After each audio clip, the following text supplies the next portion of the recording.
Bom dia, pessoal. Bom dia a todos. Agradeço o convite da Unirede, a presença de vocês. Realmente eu fiquei surpreso com a quantidade de gente. Bom, o que a gente vai apresentar aqui é um pouco diferente do que acho que a maioria está acostumada a trabalhar. Maior parte do pessoal aqui é profissional de TI, né? E a gente vai falar um pouco sobre TA, que é uma sigla também que o pessoal pegou de TI, que é a tecnologia da automação. Antes de qualquer coisa, eu vou me apresentar aqui. Eu sou engenheiro, só que civil. Eu estou nessa área de TI por gosto, por paixão, mas quando eu estava fazendo faculdade, eu falei assim, não vou fazer coisa que eu não consigo ver, bit, byte, elétron, vamos ver viga, coluna, essas coisas que a gente consegue ver.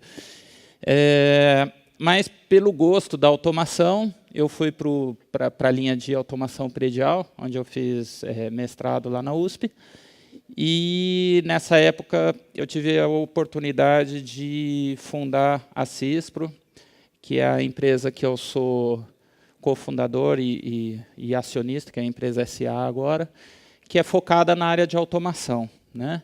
E uma automação um pouco diferente da automação industrial que a gente está acostumado a ver. Como a empresa não é tão grande,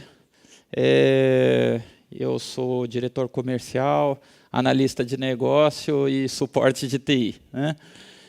E a pergunta que a gente começa a colocar, a apresentação ela está um pouco em inglês, um pouco em português, assim, todos os estrangeiros que estiverem na sala podem, a gente não sabia a quantidade de gente de fora que ia ter, então, basicamente, a gente colocando em inglês e falando em português, acho que dá para todo mundo entender, né?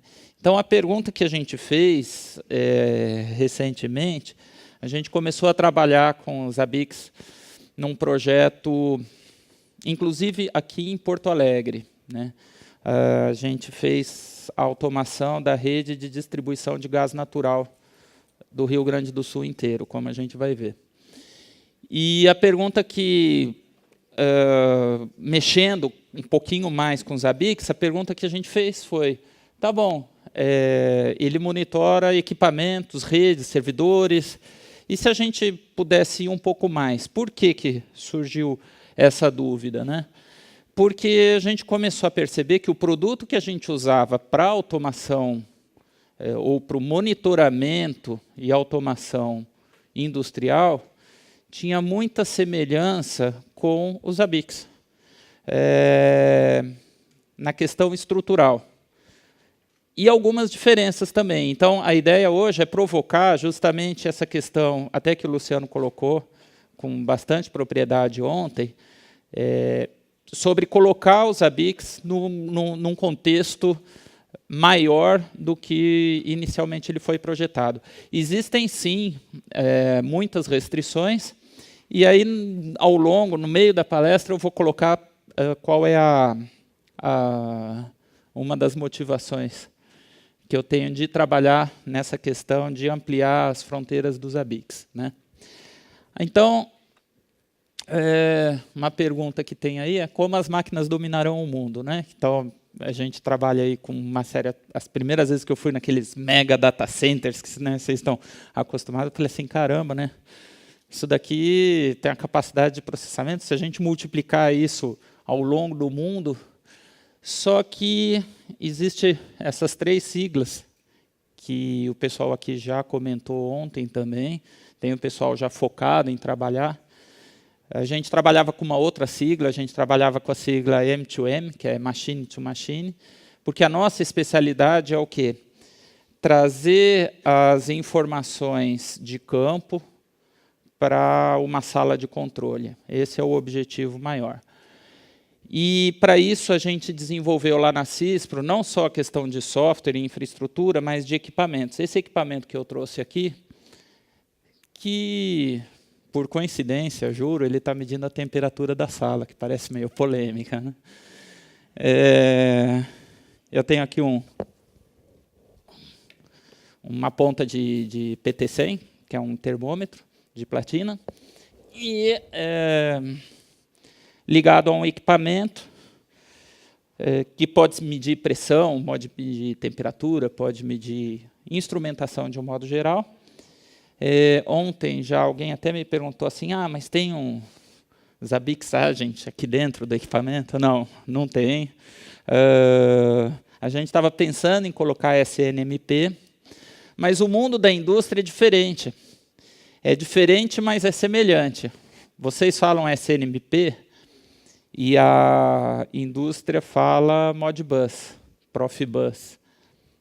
E é dessa forma que a gente interage o mundo real com as informações desse mundo real, que é o que a gente, e aí eu posso me incluir também, de TI, trabalha com as informações, com os dados, né, e com as informações. Para isso, então, a gente, na área de automação, existe um sistema chamado SCADA. Quem aqui já ouviu essa sigla SCADA? Conhece? SCADA é um nome muito comum em automação. Ele significa Sistema de Controle e Aquisição de Dados. Eu ouvi pouco se falar aqui sobre os Zabbix controle, né?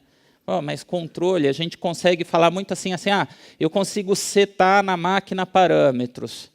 Tá bom, mas eu consigo reiniciar a máquina? Eu consigo mandar um boot? O SNMP tem também opções de comando. Comando é uma coisa muito complicada que o pessoal tem muito medo. Pô, comando, vou reiniciar a máquina, vou, né? No hardware mesmo. Não estou falando reiniciar uma máquina virtual, né? É um item que na automação já é mais comum existir, controle. Não só o monitoramento, mas o controle também. E existe desde quando? Para quem? Lá nas décadas de 60, 70, era um painel assim que se controlava o processo industrial. E ficava meio trabalhoso qualquer atualização, como vocês podem ver, né? Pô, coloquei um equipamento novo, tá bom, seguinte, vai lá, quebra a parede, solta, coloca o outro, desenha o processo aqui, né? Coloca de novo, não, agora mudou, putz, coloca outro. Aí, com o advento da computação, do software, o pessoal passou isso daqui numa arquitetura flexível, em software. Ou seja, a mesma coisa que tem aqui do processo está em software. Precisa fazer alguma atualização? Eu atualizo o software, não preciso atualizar a tela toda. Sem contar que uma mesma tela eu posso reproduzir várias partes do meu processo, né? Aqui a tela, a parede ficava pequena, né? E o que a gente monitora dentro da área de TI? A gente monitora redes, servidores, né? E o que a gente monitora em automação? A Cispro, principalmente, trabalha com um tipo diferente de automação. A gente monitora redes distribuídas, ou seja, enquanto a indústria normalmente tem um processo e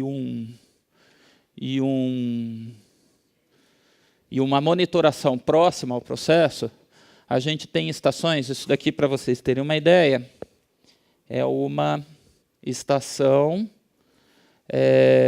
de distribuição de gás natural.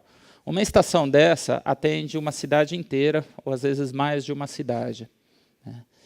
E a gente precisa monitorar pressão, vazão, verificar se está tudo ok, né? Para isso existe, então, a instrumentação.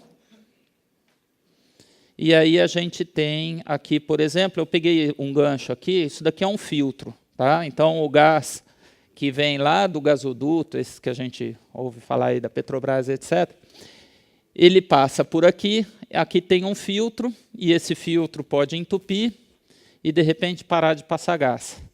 E, de repente, parar de abastecer uma região. Eu vou citar um caso, até puxando um gancho de ontem, né, que a gente estava falando assim, pô, tá uma disputa aí, né? O cara passar fome ou a mulher deixar de comprar, né? E aí a gente vê que isso se amplia, né? Quer dizer, tá certo, minha esposa, realmente eu pensei bastante, né? E ela é fã da Renner. Ela vai gostar de ouvir que a Renner... Eu que não gosto muito de ouvir que a Renner tem tanta facilidade assim para pagar. E é tão rápido e nunca cai o sistema.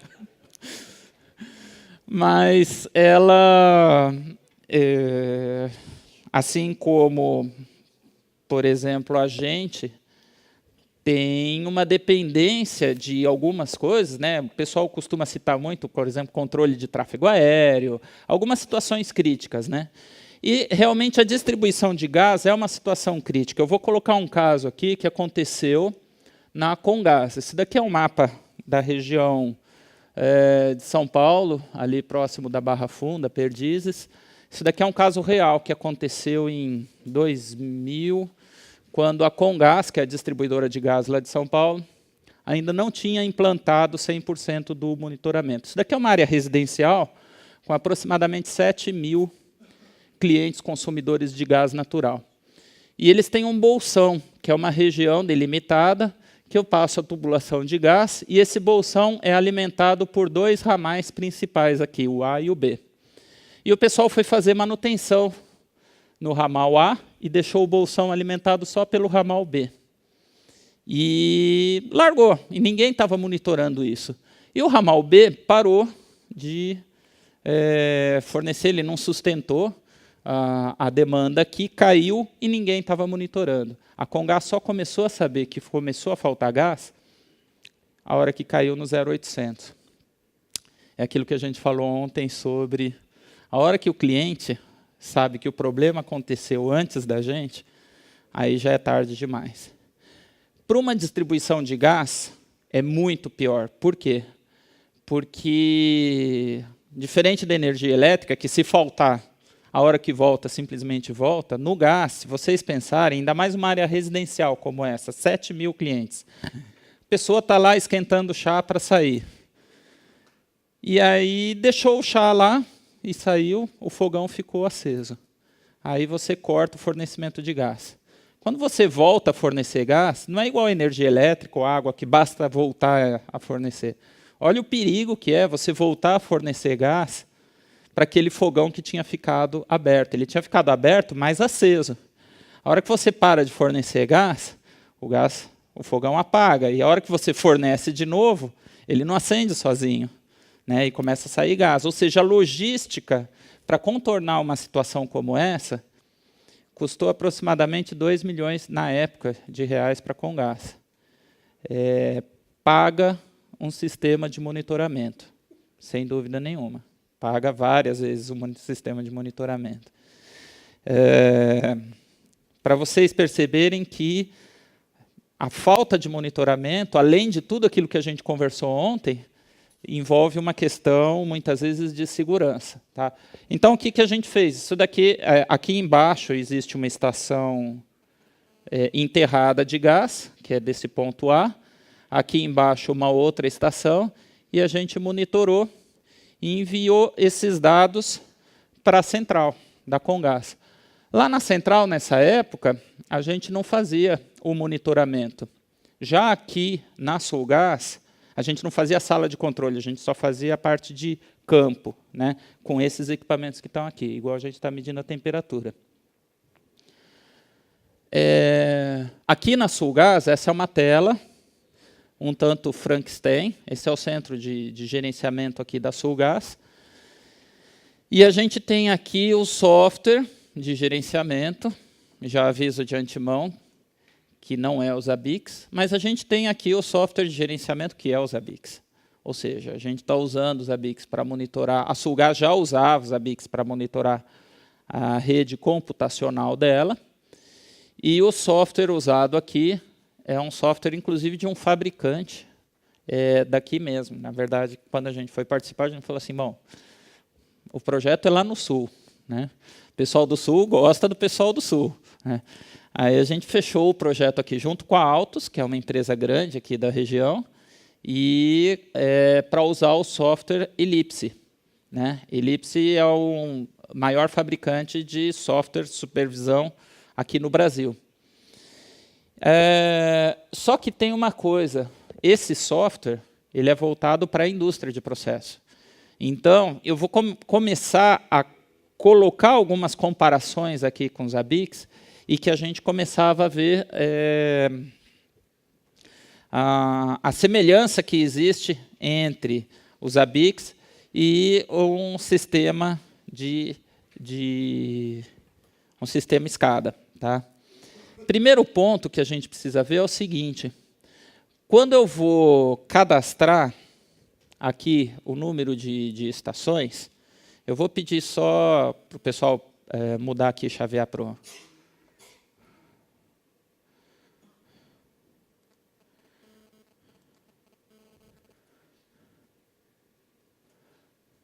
Agradeço a todos pela internet, que a gente... como a gente vai monitorar aqui, esse daqui tudo bem, poderia, mas como a gente está monitorando a temperatura aqui em tempo real, aí era importante mostrar para vocês. Cada ponto desse daqui é uma estação aqui no estado do Rio Grande do Sul, tá?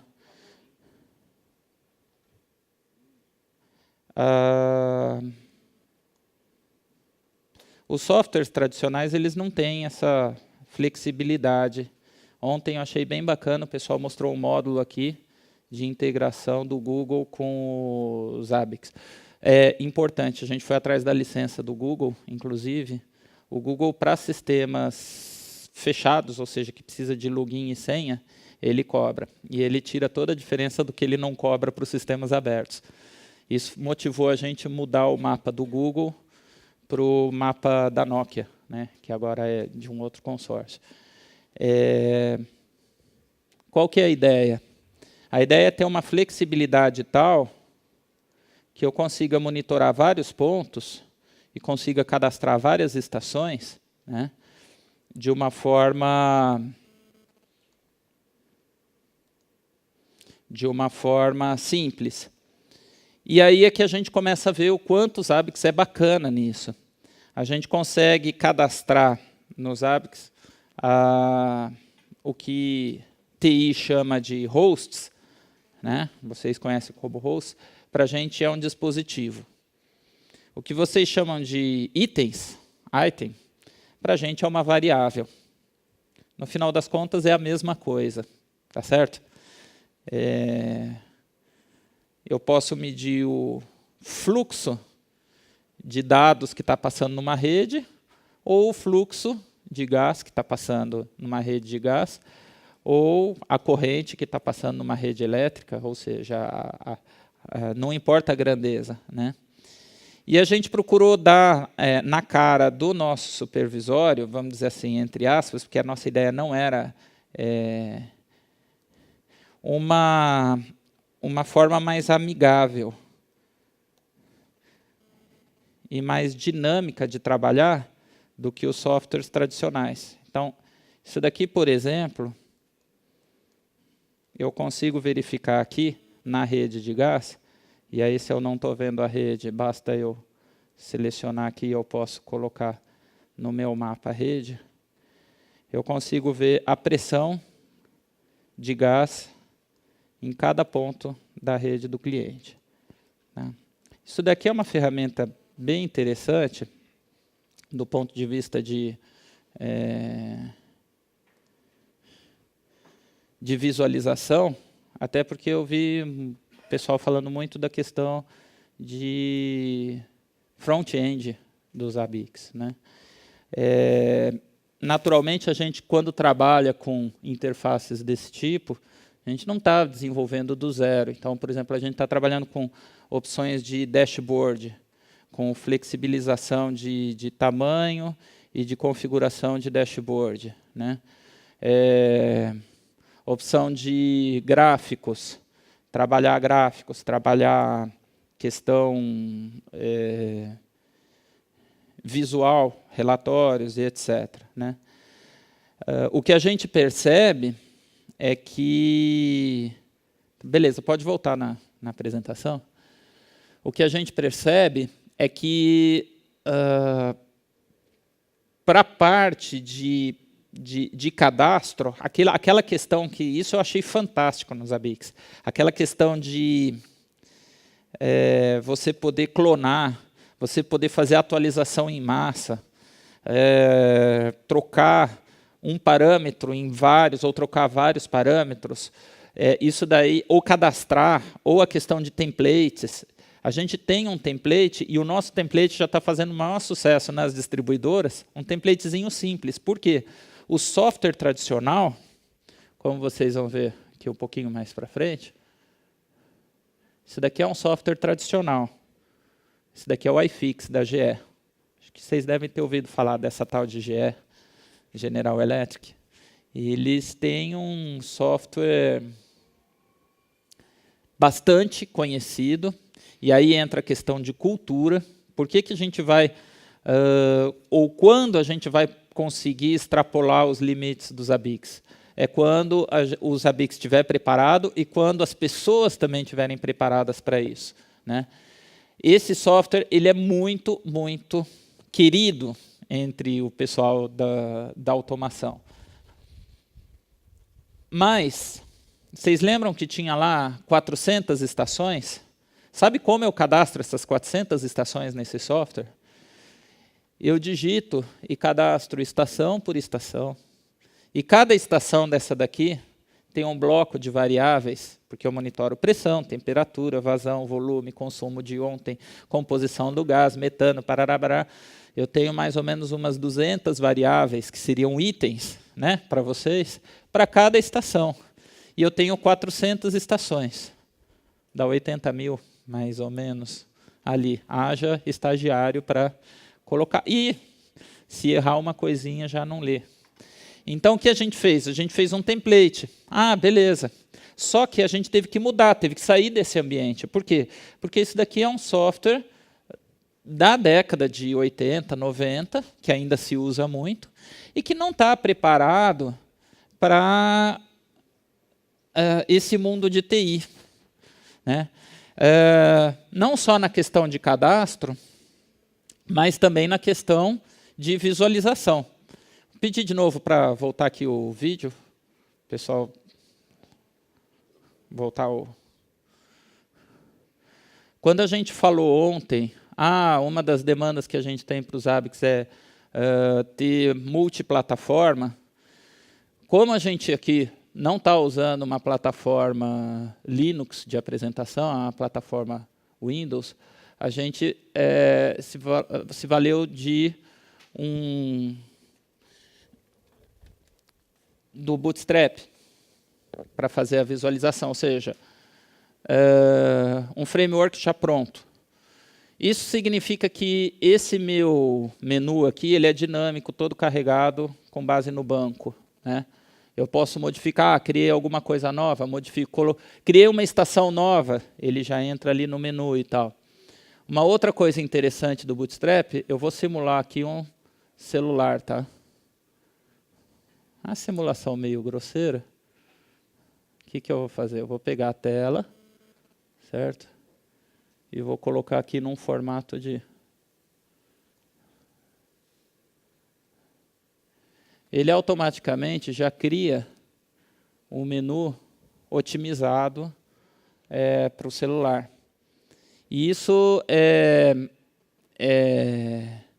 ou seja, ele tem a mesma funcionalidade, né? Ou seja, os menus. Se eu abrir no celular, ele vai abrir desse jeito, né? Os alarmes, então eu consigo verificar aqui os alarmes das estações, etc. A figura que a gente tem usado são figuras em SVG, usava antes o Flash, porque são figuras para terem vetorizadas, ou seja, poder, da mesma forma que eu carrego aqui e ocupo a tela toda, eu jogo aqui, ocupo a minha tela, eu jogo no celular. Então, a ideia é essa, é trabalhar isso daí. Tá? E podemos voltar aqui já à apresentação? E a ideia que a gente trouxe aqui, prática, é o seguinte. Primeiro, um comparativo do que é A variável é o item nos ABICs. O protocolo, SNMP, é o Modbus.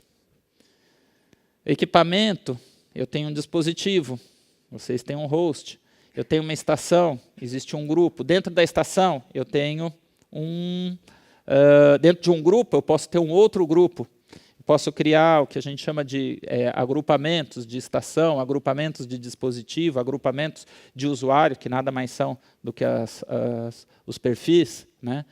E aí eu tenho uma área de alarme, tenho uma área de mapa, tenho uma área de gráfico, de relatórios. No nosso caso, a gente usa o Crystal Reports, né? E tem uma área de integração com outros sistemas. Então, estava ficando muito próximo isso. E aí, na semana passada, vindo para cá, a gente pensou isso daqui, tá? Por que não convergir isso numa ferramenta única?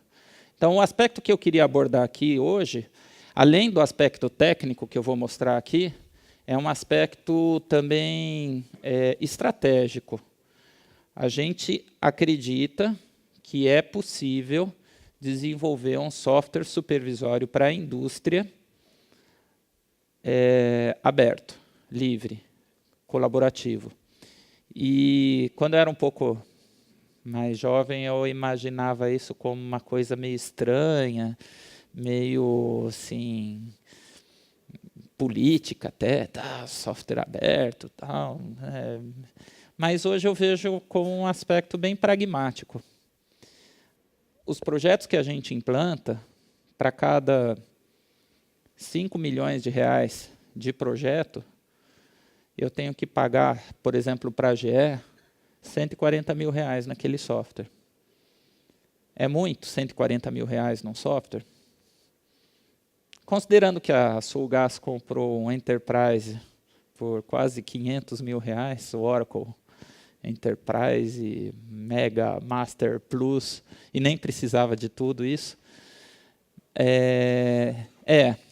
Mas dentro do valor global, a gente percebe que o software não é o principal. O que eu quero provocar aqui, mais tarde, quando a gente concluir os trabalhos, será que a gente precisa cobrar pela licença de software? Ou será que o software é só um acessório, né? E a gente cobra pela nossa inteligência, pela implantação, pelo suporte e etc., né? Esse é o aspecto estratégico.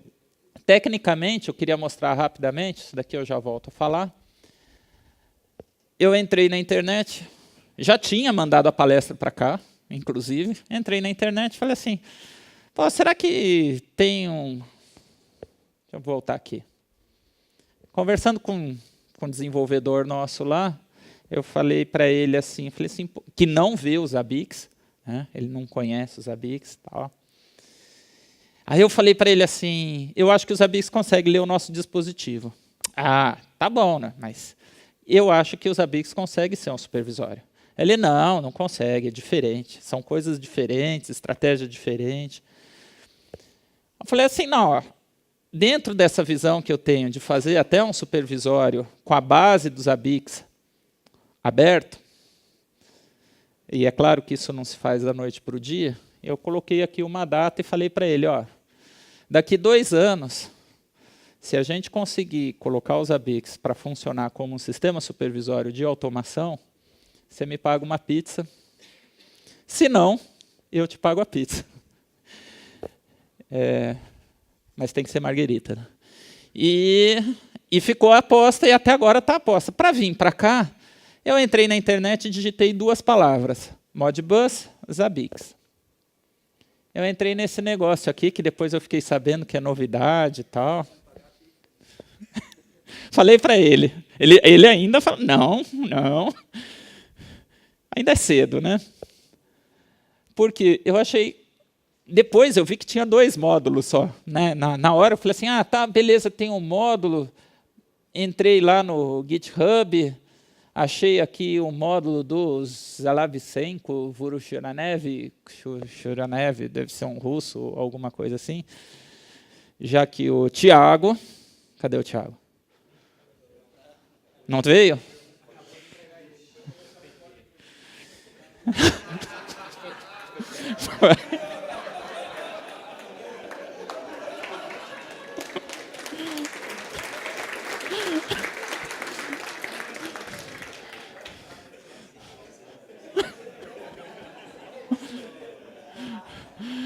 Bacana, achei.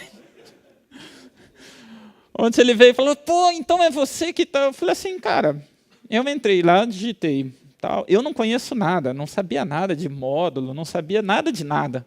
Digitei lá, Modbus, Abix, achei um lib, isso aqui, libzbx Modbus. Aí não funcionou, aí eu falei, pô, mas aí depois eu vi que tinha um outro libmodbus, que alguém já tinha feito um libmodbus. Pedi ajuda lá para o meu sócio, que ele sim conhece de computação. A gente compilou, tal, entrou, compilou, rodou lá nos softwares que a gente tem, viu que tinha um monte de pau, como sempre, né? Viu que tinha algumas restrições, mas que estava bem, vamos dizer, pelo menos tinha um passo a passo aqui, ó, download, instala, configura, joia. Enable os Abix 3, que eu tinha acabado de instalar os Abix 3 também, que a gente fez troca de servidor do data center daqui para São Paulo, e já aproveitei e instalar os Abix 3. Joia. Aí, o que a gente colocou aqui? Seguia o tutorialzinho bem simples que tinha lá para carregar esses dois módulos. Colocamos uma função a mais, porque num parâmetro lá que a gente passa para o módulo é o IP onde ele tem que se conectar, né? Um driver ele funciona da seguinte forma. Bom, o driver dos Abix, vocês sabem, ele vai, conecta em algum lugar, coleta o dado. E a gente percebeu que esse daí, primeiro, ele estava usando uma porta fixa 502, que normalmente é a porta usada para Modbus TCP, só que a gente usa várias outras portas, então precisava deixar isso flexível. E ele não estava esperando nem um segundo a resposta. Não dá, né? Pergunta para o equipamento, ainda mais na rede GPRS, tem que esperar aí uns 3 segundos, que é o tempo que leva para o pacote vir, coletar o dado e voltar, né? E aí a gente criou aqui, seguindo aí agora o que o pessoal falou, lá tinha falado, eu tenho que fazer uma monitoração simples, né? Usando a chave, a chamada aqui com o IP, e alguns parâmetros específicos do Modbus, né, como o número do ID, o Modbus identifica cada equipamento, a variável que eu quero ler, e alguns outros parâmetros que são opcionais, né. Na hora de carregar, ele carregou belezinha aqui o módulo. E aí a gente consegue visualizar. Pode voltar aqui de novo no que a gente colocou aqui, talvez vocês queiram ver ele funcionando. Aqui está um pouco... Isso daqui é a variação de temperatura, tá? Não está muito preciso, está indicando aí em torno de 23, 24 graus. Mas eu consigo fazer o que a gente chama de pooling, ou seja, a gente conseguiu provar um conceito, que os Abix conseguem, se vocês olharem aqui, a hora que piscar a luz, quem estiver mais perto, principalmente vermelha, vai ver que ele consegue coletar o dado, né? A gente teve que modificar, tal. Beleza? Pode voltar? Não, chaveamento. E aí, a conclusão é que, sim, funciona, mas está adaptado, né? Ele não está pronto. Existe muito a se fazer. E essa flexibilidade dos Abix, às vezes, é ruim, em aspecto principalmente de, por exemplo, vocês verem que para eu cadastrar ali, eu tive que cadastrar. Isso não funciona muito no mercado. Eu tenho que cadastrar uma chave, passando um parâmetro, colocando... O pessoal gosta mais daquilo, né? Aqui, por exemplo, eu tenho que usar o que na automação se chama offset e ganho, que é o seguinte, eu tenho uma curva de uma entrada analógica e eu tenho que transformar isso em unidade de engenharia, no caso aqui, temperatura em graus Celsius. né? E, para isso, eu tenho que usar um fator de multiplicação e uma soma, né? O Luciano me ajudou aqui, inclusive, para a gente criar um item calculado, né? Para poder fazer essa multiplicação e essa soma. Realmente, se eu for usar isso em larga escala, eu não vou ter que criar 2 itens para cada item. Existe leitura em bloco, que o Zabbix não faz, que é você coletar várias variáveis. Existe leitura de histórico, que ele não faz. Mas, de qualquer forma, isso é bom, porque ele não está pronto, né? Mas ele pode ser melhorado e o conceito foi provado, e aí a gente tem condição de atender aquilo que não chega a ser um sonho ou uma visão, mas é um palpite de que é possível se desenvolver assim, um software supervisório aberto. Ok? É isso aí, queria agradecer e deixar aberto aí para perguntas, se tiver. Senhor, tudo bem? Opa. De novo. Você acha que a comunidade te economizou 1 ano aí na pizza? Você acha que 2 anos ainda... Olha, o Thiago disse que já tinha feito bastante coisa. Eu falei assim, mas o russo fez também. Pô, por que vocês não se conversaram? E um só fez, ou então um fez uma parte, o outro fez outra, um faz escrito, o outro faz leitura, um faz histórico, o outro... acredito que para eu convencer o nosso desenvolvedor lá, o nosso desenvolvedor ele é muito, muito cabeça dura, né? Eu acredito que quando ele diz que o conceito é diferente, é justamente porque na automação existem alguns conceitos de coleta e escrita e controle que a gente não viu nos Zabbix. Não digo 1 ano, né? Talvez, até porque já se passou, aí já se passaram uns 3 meses, já estou com uns 3 meses, aí, mas pelo menos em 3 meses eu consegui fazer alguma coisa. Mas eu acredito que a comunidade, de um modo geral, e isso é uma coisa que a gente conversou ontem ali com o pai da criança, que é a questão de, tá bom, tem um monte de gente aqui capaz de desenvolver, mas a Zabbix fala, não, eu não quero saber do seu desenvolvimento, porque se eu pegar o seu desenvolvimento todo, eu vou ter que reescrever todo esse código para colocar lá. Então, o que eu percebo, o que eu percebi, e isso é verdade, é que, então, para que adianta o software livre no sentido de colaboração? Adianta sim, no sentido de, beleza, tem um bug ali, que nem eu mostrei, eu vou lá, sou capaz de editar, corrigir o bug. Corrigir o bug, posso mandar de volta para o cara?